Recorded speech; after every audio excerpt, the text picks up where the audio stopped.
des vagues presque aussi hautes qu'un immeuble de 3 étages déferlaient sur la mer du Nord, dans les eaux allemandes, le 1er janvier 2019. Elle secouait l'un des plus grands porte-conteneurs du monde, le MSC Zoé, comme s'il n'était qu'un jouet. Il n'y eut aucune perte humaine cette nuit-là, mais plus de 300 conteneurs de marchandises disparurent. Les puissantes marées les entraînèrent jusqu'à la côte septentrionale des Pays-Bas. Une équipe de sauveteurs, occupée à rechercher ces conteneurs, fit alors une découverte à laquelle elle ne s'attendait pas. Ils utilisaient un sonar, cette technologie qui projette des ondes sonores sous l'eau pour représenter le fond marin lorsqu'ils perçurent un signal étrange et retentissant. Ils envoyèrent une pince mécanique qui remonta quelques poutres issues d'une ancienne épave ainsi qu'environ 5 tonnes de sa cargaison, des plaques de cuivre. Après examen, les experts comprirent qu'il s'agissait d'un navire hollandais vieux d'environ 5 siècles, naufragé au XVIe siècle. Il pourrait bien s'agir de la plus ancienne épave jamais découverte dans les eaux néerlandaises de la mer du Nord. Le navire mesurait environ 30 mètres de long. Construit dans les années 1540, il appartenait à une période charnière de l'architecture navale. Les bateaux plus anciens étaient fabriqués au moyen d'un bordage dit Acklin, où les planches se chevauchent comme des écailles de poisson.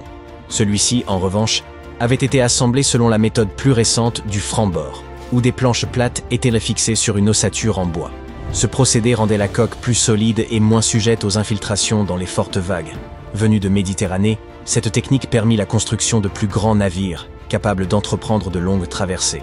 Les archéologues pensent que ce navire transportait du cuivre depuis la mer Baltique jusqu'à Anvers, une ville alors néerlandaise, aujourd'hui belge, lorsqu'il sombra. Le cuivre qu'il contenait aurait pu servir à frapper d'anciennes pièces de cuivre européennes. Les marques gravées sur les plaques indiquent qu'elles provenaient d'une puissante famille allemande, les Fugger. Les analyses ont confirmé que ce cuivre correspondait à celui utilisé pour les premières monnaies néerlandaises. Ce fut un tournant historique, marquant la transition du troc et des coûteuses pièces d'or ou d'argent vers une économie basée sur le cuivre. Les fragments de bois remontés du fond marin étaient remarquablement bien préservés, épargnés par les tarets. Les archéologues prévoient de plonger dans le site afin d'en apprendre davantage.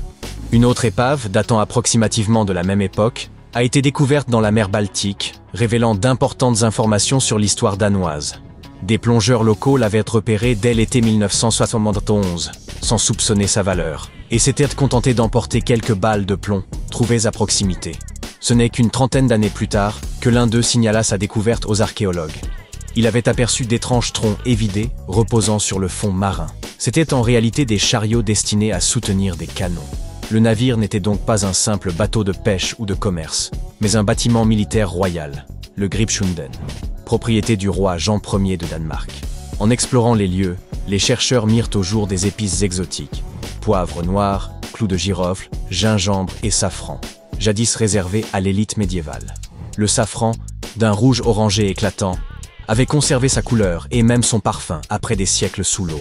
Les archéologues recueillirent des échantillons et identifièrent 40 espèces végétales distinctes, parmi lesquelles fruits, légumes, noix, baies et épices. Certaines provenaient de la région, tandis que les clous de girofle venaient d'Indonésie et le poivre noir du sud de l'Inde. Ces condiments furent trouvés près de la poupe du navire, là où séjournèrent le roi et ses prestigieux invités. À l'époque, ces épices symbolisaient puissance et richesse et étaient réservées aux plus aisés. Cette découverte démontre que les royaumes nordiques, tels le Danemark, participèrent déjà aux réseaux mondiaux d'échange et importèrent des produits venus de contrées lointaines.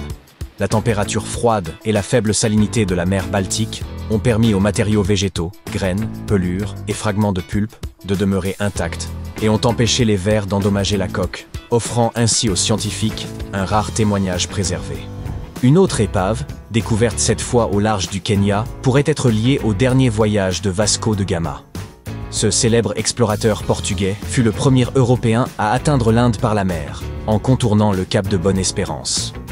En 2013, des pêcheurs locaux mirent au jour l'épave, et lorsqu'un archéologue sous-marin se rendit sur place, il y découvrit des trésors, des défenses d'éléphants et des lingots de cuivre précieux. Le site se trouve à environ 500 mètres du rivage, sous 6 mètres d'eau seulement. Si cette découverte est réellement associée à Vasco de Gama, elle remonterait à 1524, l'année de son ultime expédition vers l'Inde. au cours de laquelle il tomba malade et ne revint jamais au Portugal. Il commandait alors une vaste flotte de 20 navires, dont l'un était le Saint-Georges. La majeure partie du bâtiment repose encore sous d'épaisses couches de corail, et une équipe de chercheurs creuse minutieusement des tranchées pour dégager la charpente et la coque. De longues recherches restent nécessaires pour confirmer s'il s'agit bien du Saint-Georges. Une équipe de chercheurs du New Jersey a retrouvé les vestiges d'un navire à vapeur ayant sombré en 1856 au large des côtes du Massachusetts.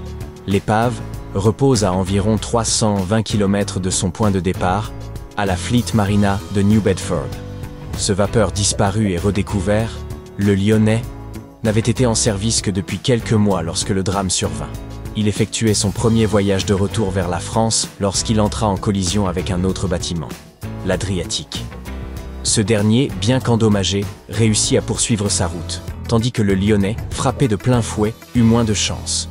Une large brèche éventra sa coque, et après quelques jours, le navire sombra. Seuls 18 des 132 passagers survécurent. Selon un membre de l'équipe de recherche, les analyses de position, les relevés sonars et les mesures de l'épave confirment avec certitude qu'il s'agit bien du navire perdu.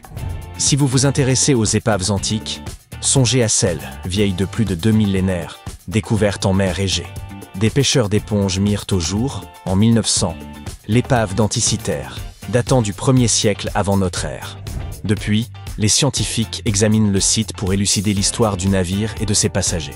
Lors de la dernière expédition, en 2024, près de 300 nouveaux objets furent mis au jour. 18 fragments de statues en marbre, dont plusieurs doigts, une partie de paume et des morceaux de vêtements.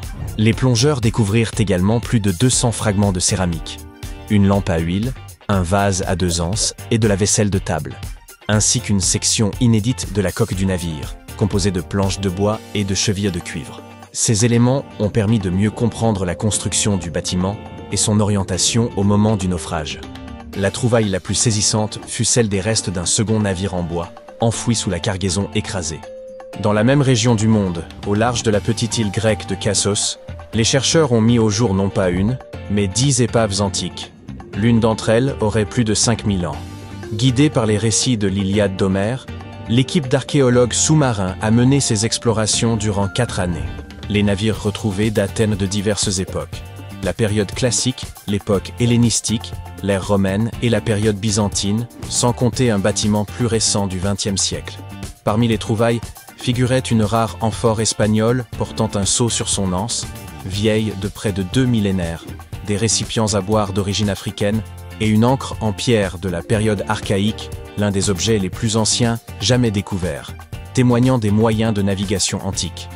Les épaves et artefacts reposaient entre 20 et 47 mètres de profondeur, une limite exigeante mais accessible aux plongeurs les plus chevronnés. Les chercheurs ont pris plus de 20 000 photographies sous-marines et employé un sonar à balayage latéral afin de cartographier le relief du récif et de localiser l'ensemble des vestiges.